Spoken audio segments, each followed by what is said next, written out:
I think we'll start. I'm Anita Tebby, and I'm head of the Travelogue for the Johnson County Community College retirees. And we have a very special guest and her husband that are going to present for us today. But first of all, I want to thank you all for coming, those of you that are here in person and those of you online. And we also are having this recorded. So folks that can't make it today will have that opportunity in the future. I want to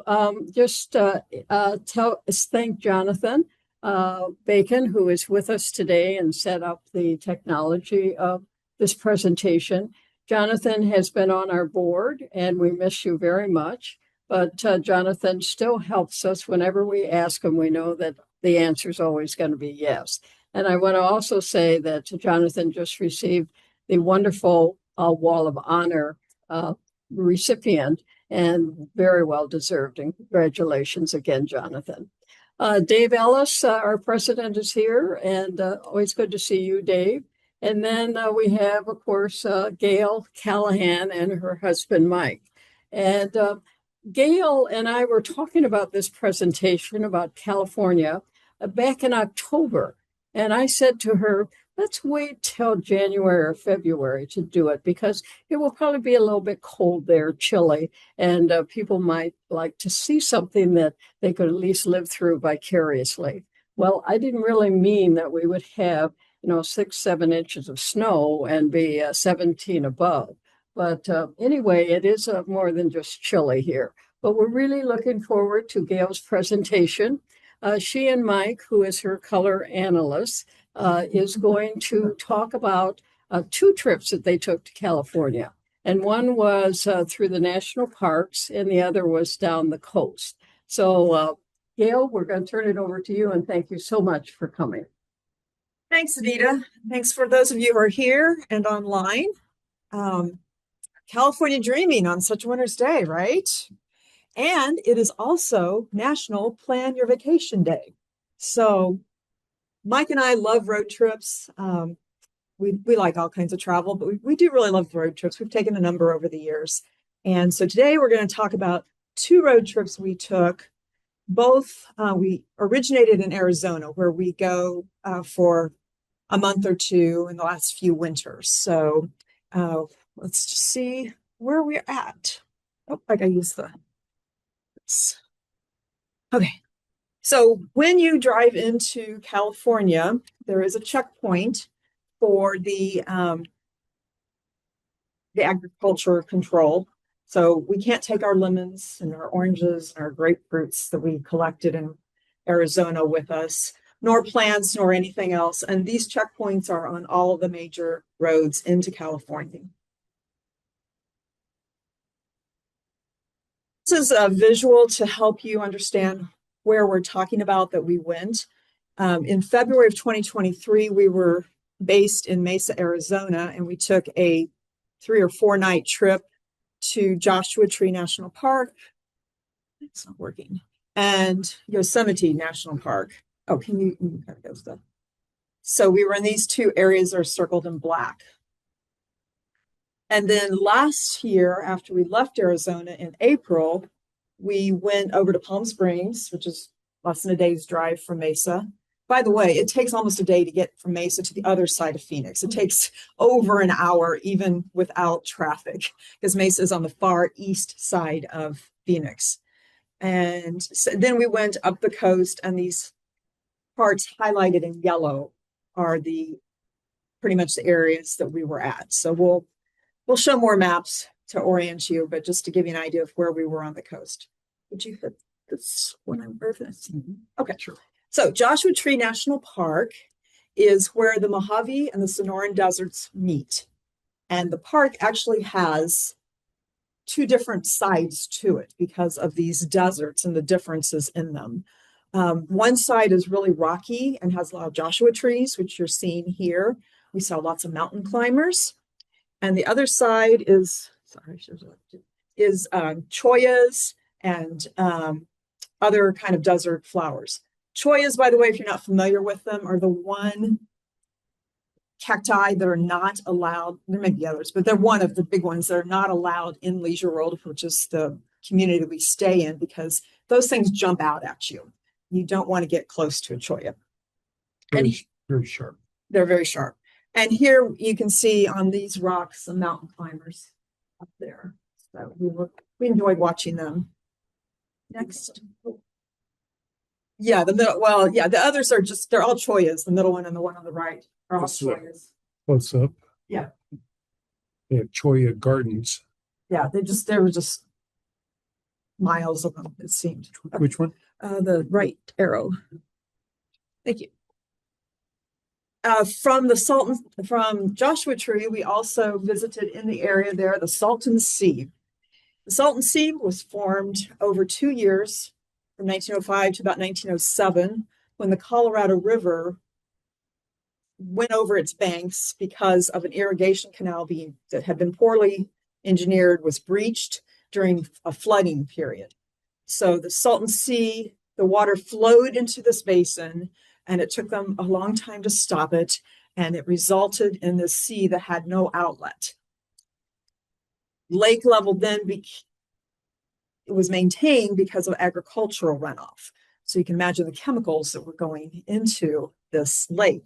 They finally stopped the flow of the Colorado River, and the lake was there and it stayed there for many years. Like I said, still getting some water from the agricultural runoff. And in the 50s and 60s, it was a paradise for right there in the middle of the desert. And it was quite the place to go. Frank Sinatra sang there, the Beach Boys were there. There were vacation homes, boating, all kinds of fun was happening there in the Salton Sea. It was actually more popular than Palm Springs. Yeah, which is close to Palm Springs. 70s, this agricultural runoff was starting to take a toll on the wildlife. And I learned later that there was some storms that came through and damaged kind of all of these resorts. And so now the wildlife have died off, the sea is dying. The salinity is double that of the ocean. It's got algae and all kinds of problems in it. There's very few fish. They introduced tilapia to kind of help clean it up, but so there's still some tilapia, I guess.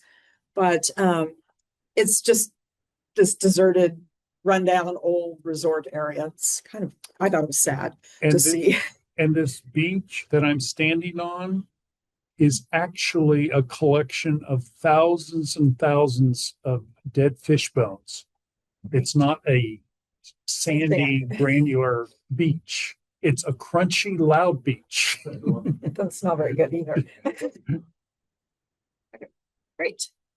So also on this trip, we went up to Yosemite National Park. We had been wanting to go there. Mike is always all about watching the weather, and if the weather's good, we'll go. And so he'd been watching the weather, and we could only see a very small part of Yosemite because of the snow. There was a lot of snow in 2023. But we could go to the kind of main area. Yosemite Valley. Yosemite Valley is kind of the main area. We could go there. As we drove up to Yosemite, we drove through all vineyards and almond groves. They were blooming. That's how I knew that they were almond groves, or guessed they should say that they were almond groves. And through the Mojave Desert. When we drove through the Mojave Desert, there was a huge wind storm. How many semis did we see turned over? In less than a 1 mile stretch of road, we saw about a dozen 18-wheelers with cargo all overturned by this ferocious wind. It was unbelievable. Oh yeah. They weren't. No, these were big trucks blown over. It was remarkable. So we stayed in Mariposa here, and then so like all of this is the national park. I gotta get back my mic. So national park's really huge, and we could only go to Yosemite Valley. So we were in the Yosemite Valley area, and the drive from Mariposa to the Yosemite Valley took about 1 hour. Gorgeous, just gorgeous. Do it again any day. Slow. I mean, it's kind of windy and hilly and forested and mountainous, but beautiful drive. It's the type of road that you could easily get stuck behind a slow-moving RV. It's a fairly narrow road, prone to avalanches and rock slides, but it's the only winter road that accesses the Yosemite National Park. So they do try to keep it open. And when we were there, we really didn't have to deal with RVs, rock slides, or much snow. So we were fortunate there. Next. February of 2023. Specifically February 15th, as you'll see on this slide. So here you see on the left, El Capitan, and on the right, Half Dome. These are the pictures you always see of Yosemite. You also see waterfalls. I can't tell you which waterfall this was. It was a gorgeous waterfall. The point is, it's middle of February and it's flowing. This is a good sign that it's flowing, because it's not this waterfall. When we were looking to make reservations for the park, and I think we were there on a Tuesday or Wednesday, Mike goes, this is weird. On the weekend, you have to get reservations to go into the park. And this was before you always had to have reservations for national parks. In winter in Yosemite, middle of the week, we did not need reservations for the park, but on the weekend we did.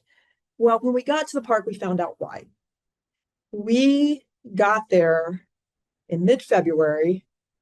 There's 2 weeks in mid-February each year that Horsetail Falls turns into what they call Firefall. Firefall is where the waterfall, go ahead, next slide, looks like it's on fire. I took this picture with my iPhone, so it's not a great picture, but you get the idea of what that looked like. So we were right in the middle of it, and it's not just being there those 2 weeks of February. The weather conditions have to be perfect. It has to be clear, at least in the west where the sun is setting. It has to be warm enough that the falls are flowing, but cold enough that, tell me. Well, the ice is formed up top up here, and as the sun warms the ice, it begins to melt. Thus, the waterfall starts to gain in stature. And so you need the combination of the proper air temperature. You need no clouds in the sky as you're approaching sunset. You need a little bit of a wind so that the mist of the water begins to blow a little bit. But not too much. Right. So we had no idea that we were walking into this Firefall, and we got like the perfect day. And so we're so fortunate. So we were there most of the day, and we were walking around the Yosemite Valley, and it felt busy, we knew that it wasn't, of course, anything like summertime. We didn't feel crunched or anything, but when it came time to go down to Firefall, it got really busy. We parked in the parking lot that is closest, which is 1.5 miles from the viewing area. So we had to walk down there. So we parked at 3 p.m. in order to get a parking spot. And then we walked down there, and there's no place to sit. So you either have to carry a chair or just stand. And everybody is carrying several humongous cameras with these big old lenses on them. Most of them are California residents too. Yeah, they all live in California because they know about it. And there we are with our iPhones and all the clothes that we had with us on because we were staying in Arizona. Anyway, so this occurred that evening between 5:23 and 5:33 is when you could see that Firefall. Okay, that's the national parks portion of our tour. Now we'll move on to the coast and the Redwoods. And that was last May. We were in Mesa in April last year. And then we left to go up the coast because we wanted to see Redwoods, and we couldn't see Redwoods when we were there in 2023 because of the flooding And between the snow and the flooding, We didn't have There- access to the redwood groves in Yosemite. right, or even some of the other state parks were affected by the flooding. Next, okay. So our first stop was Palm Springs. And in Palm Springs, the main thing we did was we went up the tram to the top of Mount San Jacinto. And I had done this before. So the tram car on the left, the top left, is one that I had done before. In 2000, they replaced the tram car with these, and the whole thing was engineered by the Swiss. And they replaced them with these Swiss trams. So you can see the car there. It's a round car. And you can see Mike standing in the car. The floor rotates. So it rotates 2 times as you go up and down the mountain. So you get the view of everything, and it's a great view. He was holding on there, but every minute or so he had to move his hand because the outside's not moving. And then the other thing we looked for in Palm Springs, there's lots of cute shops and restaurants. And we just kind of drove up and down the main drag, and they told us, look for Marilyn Monroe. We're driving up and down the main drag. We cannot find Marilyn Monroe. We finally go up to the top of a parking garage and kind of look around like, oh my gosh, how could we miss Marilyn Monroe? So she was in a park kind of set back from the shops. And we didn't know she was a large Marilyn Monroe. That's what threw us off. Life-size Marilyn Monroe. Next. Okay, so from Palm Springs, we headed up, kind of skirted Los Angeles and headed up to the Pacific Coast Highway. We stayed in Atascadero. Where that is? Yeah. Atascadero. And so from there, we visited Paso Robles, Pismo Beach, and then went up the coast from there towards San Simeon and Morro Bay. Past San Simeon, I believe it is, the highway was closed last year. It just reopened. Mike's grandfather was born in Paso Robles, so we wanted to go check out that area. And next, I think, shows Paso Robles. In Paso Robles, we had a lovely dinner. There's a lot of vineyards there. We had some nice wine with our dinner. And then in the evening, we went to Sensoria. This is really cool. I had not heard about this until we were watching one of our favorite YouTubers, Travelogue Robert, showed me this. I'm like, I want to go there. So we went there. Our tickets allowed us to go through all 7 experiences. And so we just walked around. It was a very cool evening. And so we, again, had kind of like all the coats on that we had. And they had fire pits in some places where we could sit once we got there until it was time to kind of go in. We sat around the fire pit and visited with some of the other folks. So this first area, as the dusk comes down, these lights start kind of coming up and they change colors and they're on these hillsides and it's just a gorgeous experience. Fields of light. That's the fields of light. Those are little solar powered LED lights, I guess. They're similar to the size of a tulip. So it's remarkable the different colors as the night takes over the light. The intensity of the different colors of these artificial tulip bulbs, it goes on forever. It's just a sensational sensoria. And there is a seating area. One of the tickets you could purchase is just sit there and watch this area. And they have the fire pits and cocktails and the whole bit. But we wanted to walk around. If you hit it one more time, I think we'll get the orchestra. Maybe we can't hear it. But you can kind of see the one that's moving has orchestra. This is the newest exhibit in Sensoria. And under each of these colors, you hear an individual instrument playing. You hear the whole orchestra all the time. But if you have good ears, my son would be really good at this. Our son would be good at this because he's a band teacher. You can hear the individual violin or viola or cello or whatever. On the right, the Another one of my favorites were these towers that are made of 7 tiers of wine bottles. Very appropriate in wine country to use the wine bottles, and they're these beautiful colors. Next. Dimensions is another area where these shapes are really cool, and some of them you can go into. I think on the one on the left, there's some people in there, and some of them spin. There's some fire pits there. We sat outside and kind of rested our feet. We've been walking quite a bit and warmed up a little bit. So Sensoria is a really neat experience if you're out in the Paso Robles area. Next morning, we got up and headed down to Pismo Beach, right on the coast, obviously, it's beach, and got our picture taken with the iconic sign, walked out on the pier and watched the surfers. Hit it one more time, I think the surfers will start surfing. We went there a lot. No sharks. It was cold water. It was a cold day. It was a kind of a cold, cloudy morning, and the wind on that pier, and of course the water is cold too there in California. But so good for them that they got out and surfed. We went to what's the name of the place? Splash Cafe. Splash Cafe, and enjoyed a nice warm bowl of clam chowder.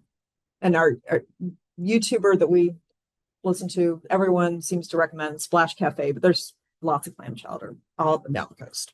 One thing that we forgot to talk about was the Pismo Beach downtown area is like a 2 or 3 square block area of, rustic shops.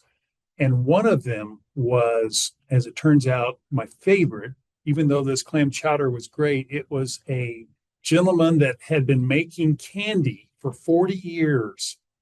And I said, Gayle, I'm ready for a little sweet treat after clam chowder. And we walked in there, and this gray-haired gentleman had just made some divinity. And the divinity, if you remember that, especially when you were a kid and maybe your mom or grandma made some divinity, it was fantastic. Well, this was like times 4, and the pieces were super large. Oh my God. That was one of my best memories of Pismo Beach. Traveling Robert. All right, so from Pismo Beach, we headed up north on the PCH, Pacific Coast Highway, towards San Simeon. I don't think our sound is working, so you can't hear the seals. These are all females. A is multiple males, so they're just laying there, just throwing their energy, picking the sand up on themselves to hunt the summer, and making a lot of noise. Not as much noise as the sea lions. But they have a very nice wooden walkway that you can walk along the edge of the sand bluffs. So you get really close to them. You can really hear them grunting and moaning and making all their elephant seal sounds. Next. Moro Rock. So Moro Rock's that big rock behind him juggling, and there on the next picture. It's 576 feet high. It's a volcanic plug. That is a sanctuary for peregrine falcons and other wildlife, so you cannot climb up on the rock. We ate at Giovanni's, which is just right here. That's the Giovanni's restaurant. And Mike wanted me to be sure and mention that he later found a tamale truck that had it was a food truck driving around, and he got a tamale too, and it was really, really good. So after we enjoyed the pier, the beach, the meal, you can drive along the spit of land over to Moro Rock. You cannot climb on Moro Rock because it's a peregrine falcon sanctuary. But we were just parked there watching more surfers, enjoying the weather. And along came this food truck, just a self-employed lady selling her tamales out of the back of her truck. And once again, between the divinity and the tamales, Moro Rock is a must visit. The clam shop. Yeah, we had a good food day that day. Next. So here's a couple more pictures of the Pacific Coast Highway. It changes. The beaches change as you drive them down from sand to just rock. to a combination to pebbles. It's ever changing and it's gorgeous. And there's some more elephant seals there in the picture on the right. All right, we're going to move on up the coast. So as I mentioned, from around San Simeon north, the coast was closed last year. I think it just reopened last month or so here. Right. So we had to go over to the 101. Can you highlight the 101? And so we drove up this, and this is called the Salinas Valley.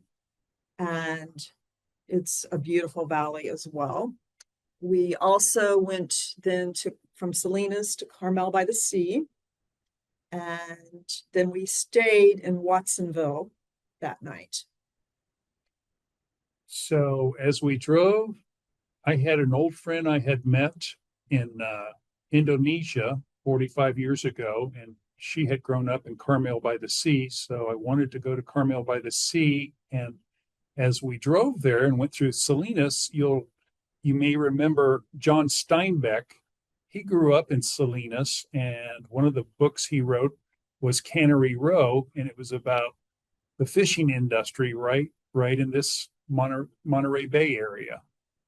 So sort of a historic area besides just a beautiful area. So as we drove up the 101 through the Salinas Valley, we saw so many crops.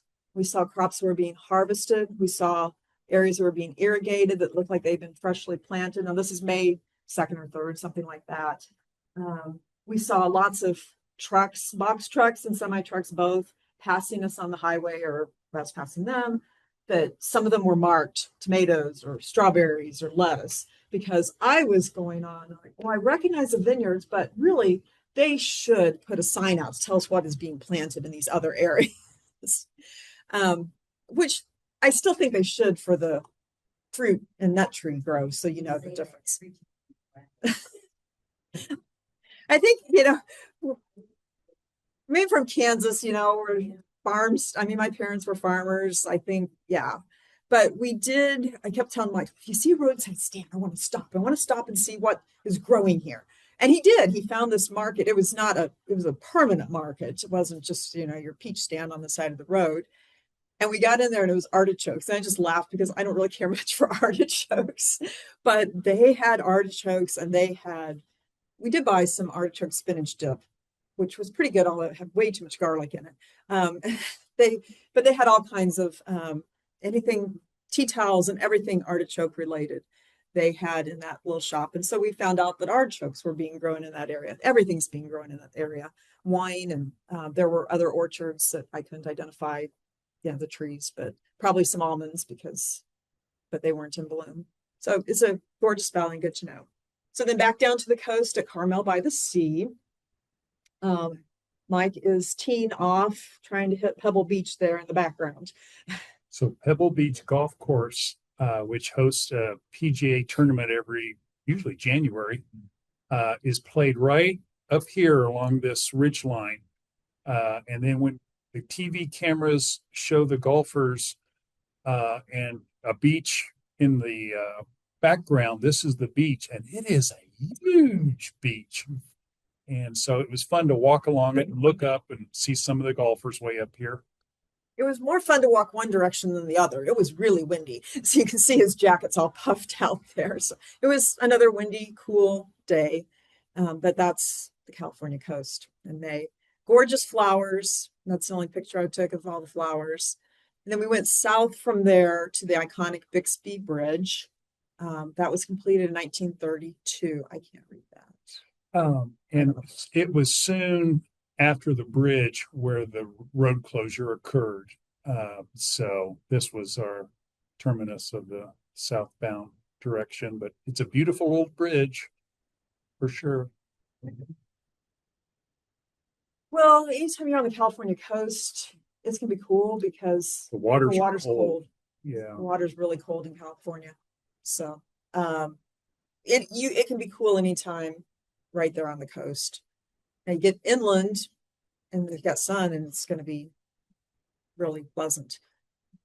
And here's a couple more coastal pictures from I'm not sure what area. That was just between Carmel and Bixby Bridge. Okay, that's what I thought it was. But they, again, some are cliffs and sand and some are rocks, and it all keeps changing. Finally, we get to the Redwoods. So near Santa Cruz is the Henry Cowell State Park, and they have an old growth forest of redwoods at Henry Cowell.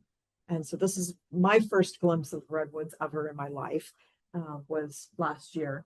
And they're just magnificent. The one in the middle or on the right, I actually went into it and I stood there. There were a couple other people with me. We had plenty of room to stand in there. I don't know how high it was because I couldn't see. It was dark in there to see how high it was, but I didn't have to, I had to duck to get in and out of the opening, but otherwise I could get in and out. So it's believed that Lieutenant Fremont slept in this tree when he was scouting for a route between the Atlantic and the Pacific.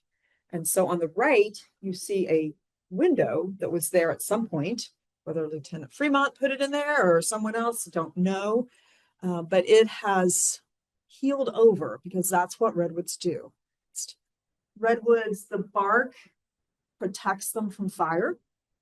And the bark then, if it's not terribly damaged, will actually heal the tree. So these openings that you see, this tree here on the tree on the left, on the right of it, you see the black scorching. That's from over 150 years ago. They had not had a forest fire there in 150 years.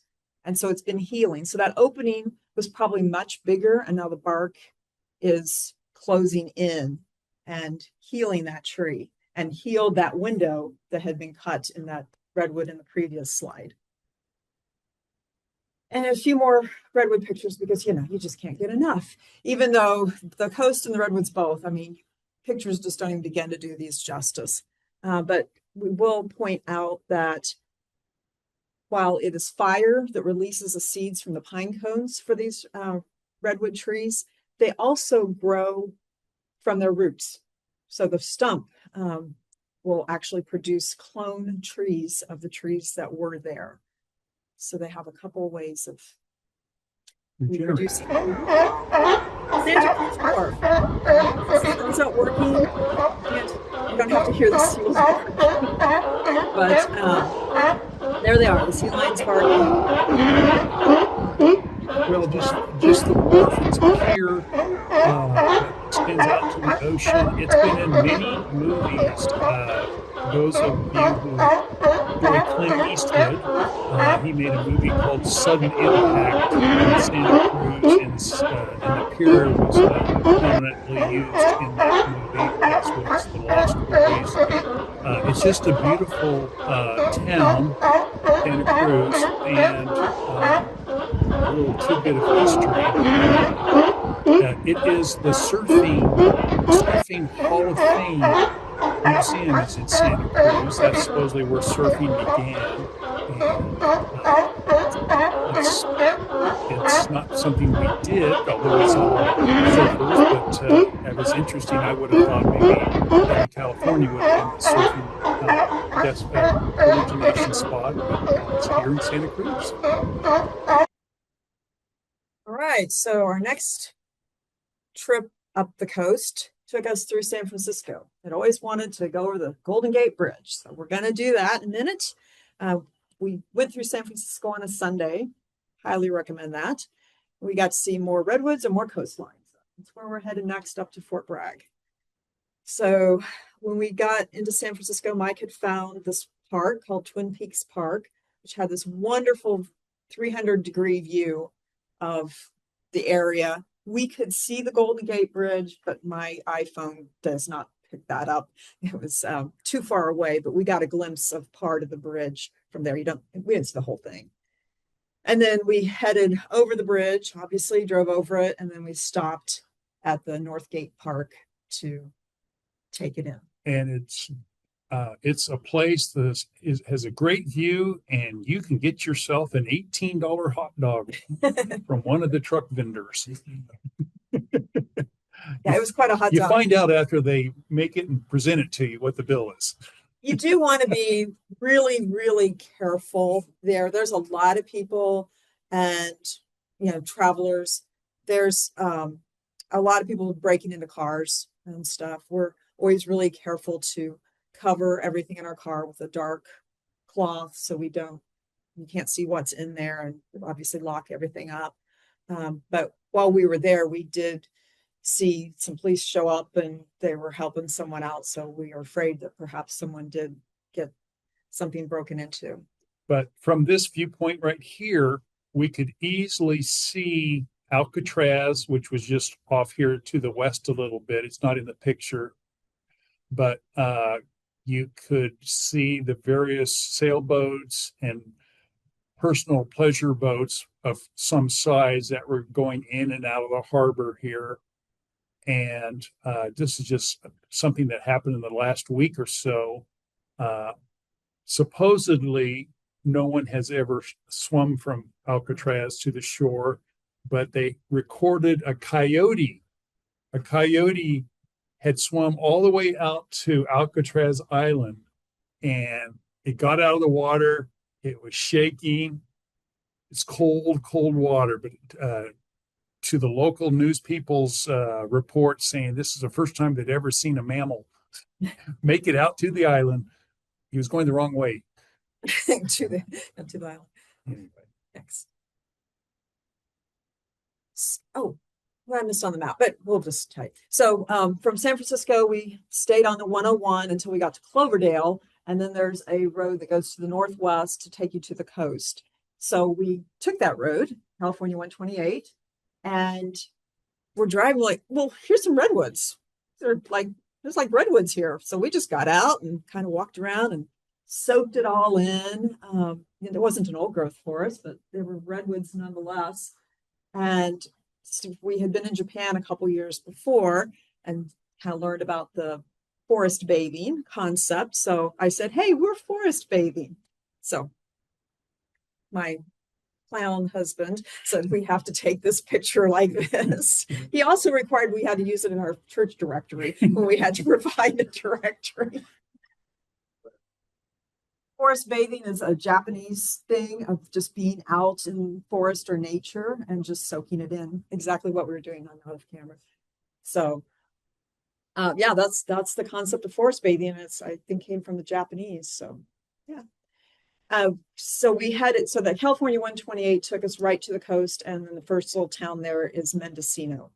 We got to Mendocino. I am like, oh my gosh, I thought we'd been seeing gorgeous coastline. I thought that was the prettiest I'd seen yet. Maybe I thought that every time I turned around. I don't remember. But it was beautiful coastline, charming little town right out of the 1970s or it looked like it was still in the 70s. It looked like it was still in the 70s. Sort of a 60s, 70s hippie town, so to speak. So we got out, walked around, enjoyed looking at the coast. And then we headed up to the next town north, which is a much larger Fort Bragg. I mean, that's where we stayed.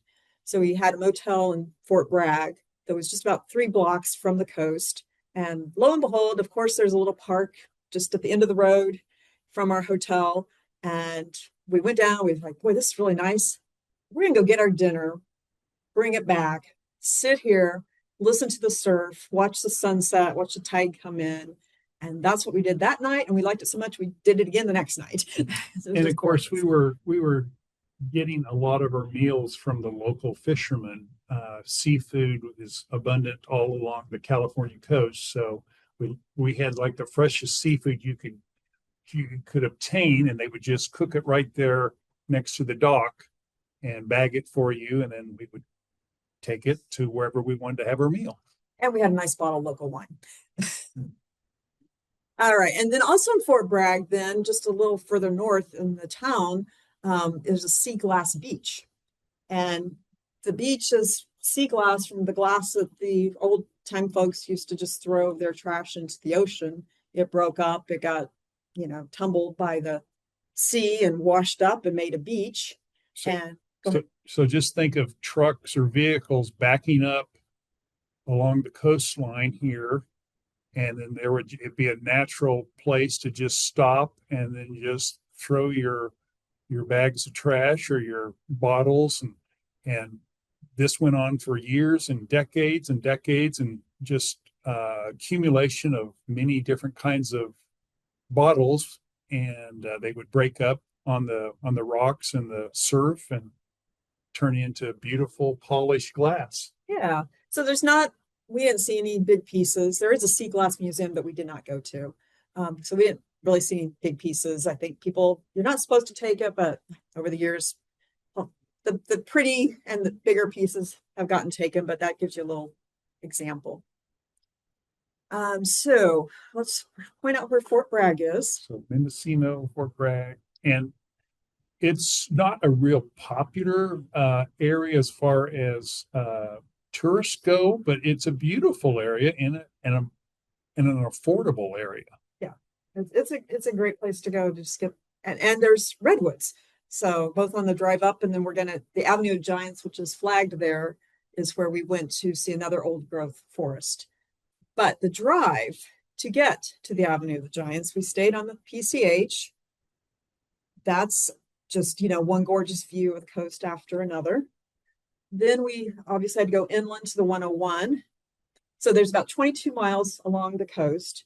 And then there's about 22 miles you were the driver, you tell them. Well, it was extremely windy, mountainous, Narrow. Very narrow. You were very thankful there weren't any big trucks on it, because there were a lot of hairpin turns, but it was gorgeous and seemingly never ending. It was 44 miles, 22 miles of the coast, 22 miles of the inland. 44 miles took an hour and a half to drive it when we were on the way back. On the way there, we were like, who's this ever going to end? And we didn't know what we were doing. And on the way back, where we kind of done the drive already and kind of knew, and I was like, let's see how long it takes. It took an hour and a half. So it was quite the drive. In fact, we stopped to get some drinks right before we got on that road. And I said, we have quite a drive ahead of us. She goes, well, I know you do. If you're going to Fort Bragg, it's really something. But the Avenue of the Giants, where the old growth redwoods are, actually parallels the 101. So we just got off at the first exit and we're driving. And we're seeing lots of redwoods, but not a visitor center or a picnic table or we were ready to have our little picnic lunch. We finally got up to the visitor center and found there's a lot of exits off the 101 to the Avenue of the Giants. So they pointed us to this Rockefeller Redwood Forest, which is the old growth part. And we found Founder's Tree, and I'm doing tree there in the trees. Was it 346.1 feet tall is how tall that tree is, and 12.7 feet in diameter. And you want to read the sign? So John D. Rockefeller Jr. Donated this land to the Park Service in 1952, so that those who come here find inspiration and peace in the enduring splendor of these magnificent trees. So it kind of goes back to the tree bathing we were doing, forest bathing. It's just sort of a spiritual feeling you get when it's so quiet and you feel so small amongst these beautiful redwoods. And I'm glad that they gave the land to the Park Service. So just some more of the trees. The one on the right, you'll see the knobs on it. As we drove by, we just drove by that, like, that looks like a face on that tree. Definitely one of those you should have been there. The picture doesn't turn out as well as seen in person, of course. And a couple more perspectives on how big they are. I'm 5'8", Mike's 6'6". Can't even see the whole tree in the picture. So it was time to head home. We'd been gone since late March. We were ready to go home. But we decided to take the scenic route home, of course, and see a few more sights on our way home. Not the interstate. Not the interstate, well, a little bit interstate, but not much. So we drove across California on California 20 to Yuba City. Another really pretty scenic drive, saw a couple beautiful lakes, just pretty drive. And then we went on to Reno. And then we went across Nevada on the Lincoln Highway, also known as US 50, also known as the loneliest highway in America. Mike had driven it before, and so I was really eager to see what it was about. And it was pretty lonely. It was pretty lonely. Yeah. I had driven across it 28 years prior with our 5-year-old son in the summer. And so I had a cooler loaded full of water bottles and Kool-Aid, and you go about 50, 60 miles and you don't see a farm, a ranch, a convenience store, a gas station. You're in the desert. And as we were approaching this very small little mining community called Austin, which is very pretty in its own way, there was a young couple, and they were pulling a little red wagon that we all had as kids, and they had put some wood along its side, and that was all of their belongings. And they were heading west where there was nothing. And I was shocked to see them. I hope they made it, but there's really nothing out there. So you want to have a dependable car, but let's just hope they made it. So Nevada was not how I had envisioned it. It's mountainous. We stayed in Eureka, which is about 6,700 feet in elevation. It's an old mining town.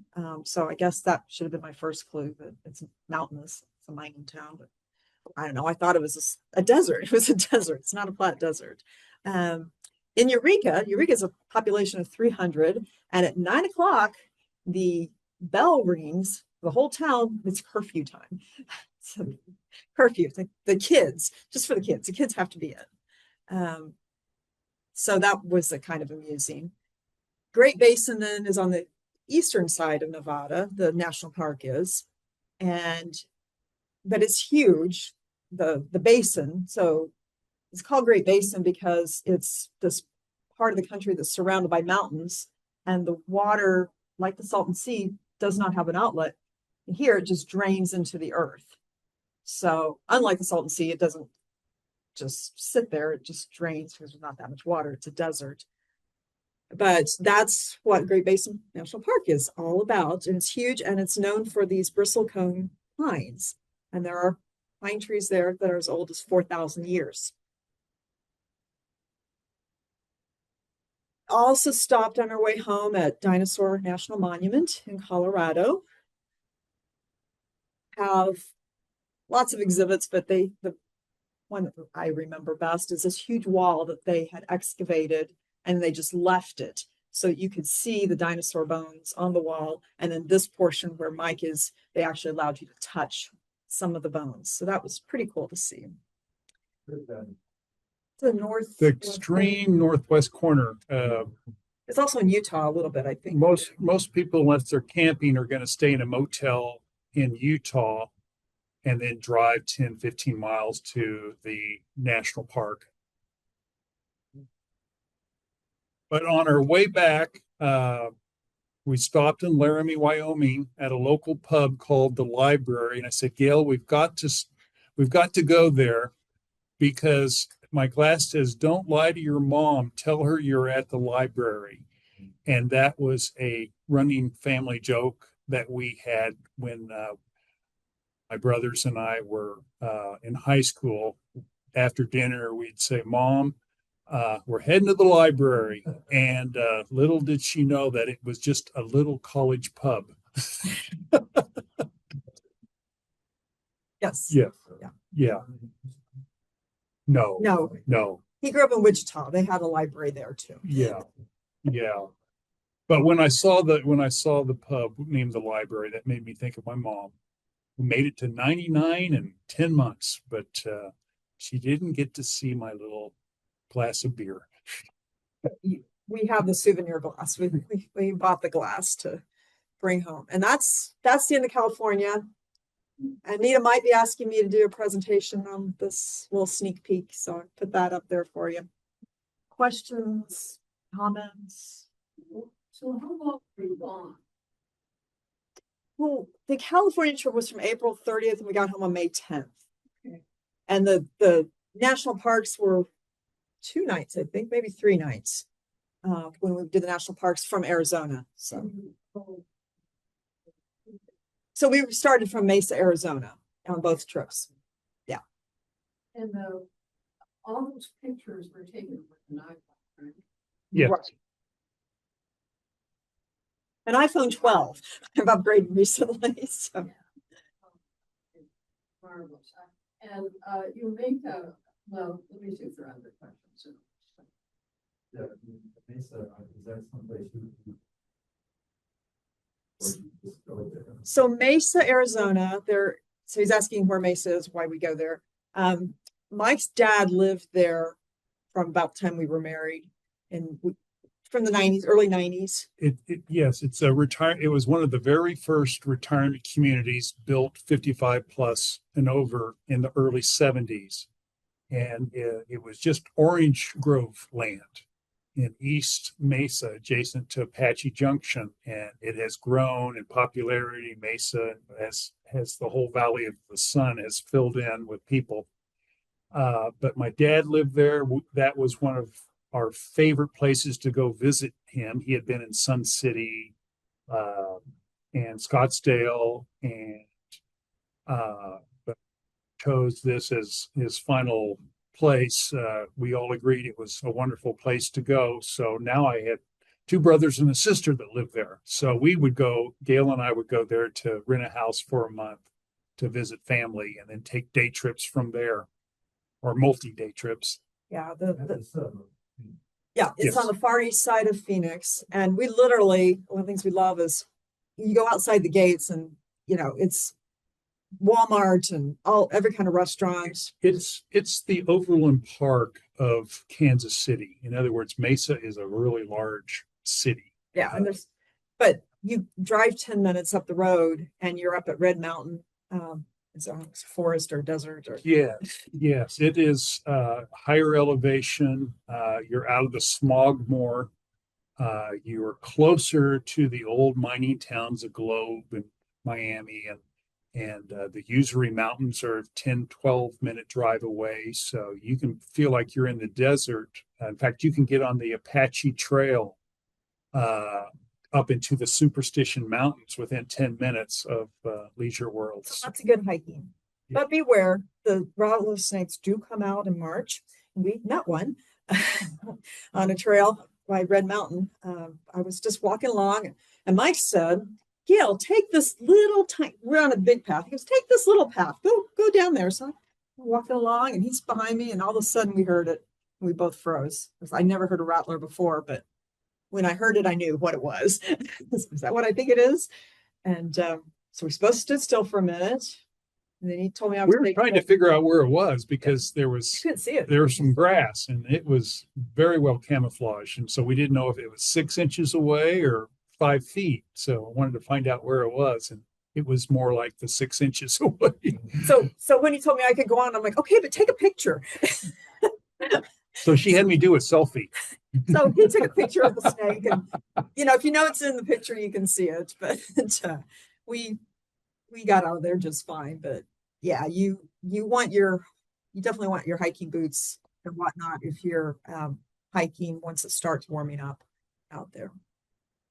Any other questions? Sorry, we digressed, but it's Arizona. Is there any questions from anybody that's online? You'd have to unmute yourself if you pull up so we can see. No, Jean was there. Oh, we got a few questions. Any questions from folks out there? I hope you could hear. Okay. Yeah. Yeah, be sure to unmute yourself if you have a question. Well, thank you. Thanks for joining us. Well, that was fabulous. And I'm so glad that you came today. And I learned so much. And I know California, but I don't know California like you know it. And starting with the Fire Falls and Divinity and Marilyn Monroe and all those little personal touches. It was just fabulous, fabulous. I'm so glad that we recorded it. and I guess I should get up here. Gayle has given two other presentations, one on Japan and one on Amsterdam, and those two are recorded. She's a marvelous presenter, as we all know, and you're welcome back anytime, but you have to bring your sidekick here. The commentary was excellent, what you did, and you worked very well together. Thank you so much. That $10 will be coming very quickly for that. Yeah, so let's give these two folks a nice day. Thank you. And Thank you. And we learned a lot, and class is just. Thank you, Gayle and Mike. Thank you. You're welcome. See y'all later. Thank you.